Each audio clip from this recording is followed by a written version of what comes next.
The John and Ken Show here. John Cobell and Ken Shampo on KFI. Hey, you know, all that talk about the fiscal cliff in Washington, D.C. and the effect on how much federal income taxes you pay and how much spending cuts there will be does have a rolling domino effect on California. As reported last week, California could lose out on $11 billion in tax revenue over the next year and a half if all of this fiscal cliff crap leads to an economic stumble. That would wipe out all the gains from Jerry Brown's tax hike, Prop 30. So you're almost rooting for it, aren't you? Chaos! We love chaos! All right, Wall Street has put out its list of, once again, the best and worst run states in America. And, yes, California finished last again. Whee! Out of 50 states, to finish last for 2 years in a row, it means you're trying to screw things up. Here's what they did. They reviewed hundreds of data sets from dozens of sources. They looked at each state's debt, its revenue, expenditure, and deficit to determine how well it's managed fiscally.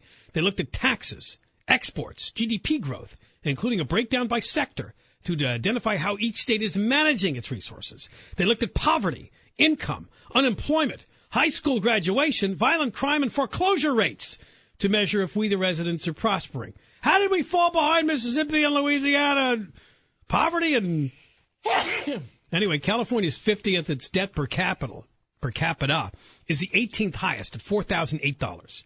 Budget deficit, as a percentage, 17th largest, 20.7%. The unemployment rate, 11.7%, which is the second highest. Who's higher? Is it Michigan still? I think Nevada. Median household income, $57,287. Well, that's 10th highest. I can tell you that's heavily weighted to the 1%. And the percentage below the poverty line, 16.6%, although a report I saw last week says it's 23 Yeah, everybody's got a different way of calculating. Here's the important stuff.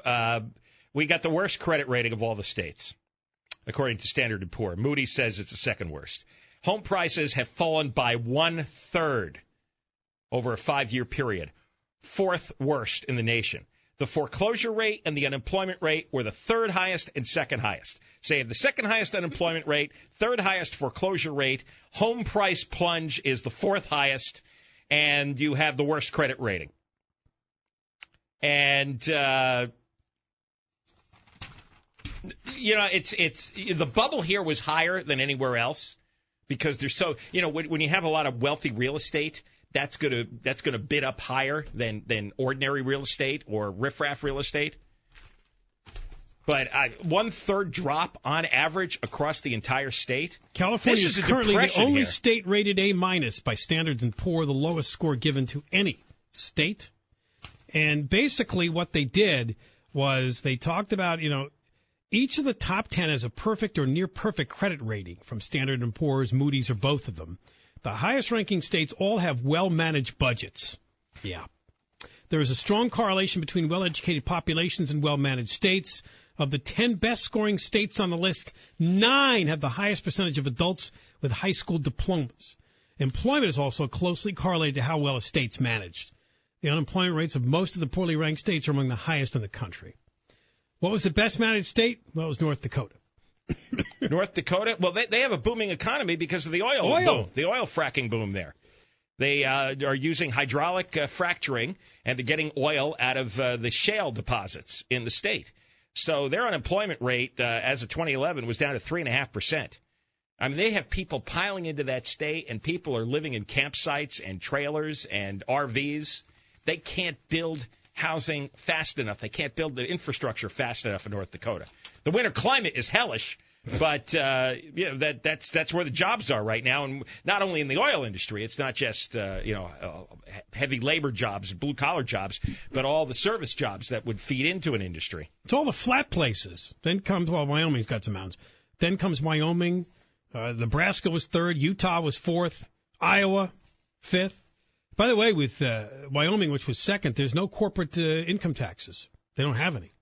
It was voted the most favorable for businesses by the Tax Foundation. Wyoming's only has 600,000 people. It's mostly empty. There's room. See, the fewer you want to move the show? Well, if you look at the states, some of the states also kind of cold there too, though, isn't it? They have really crowded city environments. You have lots of poor people. You know, there aren't that many poor people living in Wyoming or Utah. There aren't that many people living in those states. But California, and some of these states are heavily democratically run. California, Rhode Island, Illinois, New Jersey. Yeah, those are the bottom states. Very democratically run.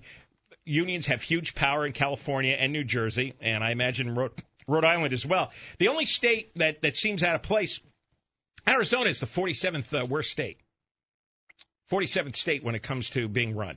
And the homes in Arizona fell by 35%, which was second highest. Only Nevada was worse. So Nevada, second highest foreclosure rate. Yeah. See, there was such a huge migration from the north to the southwest to Arizona, California, and Nevada that developers were building subdivisions. They couldn't even keep up with the population influx.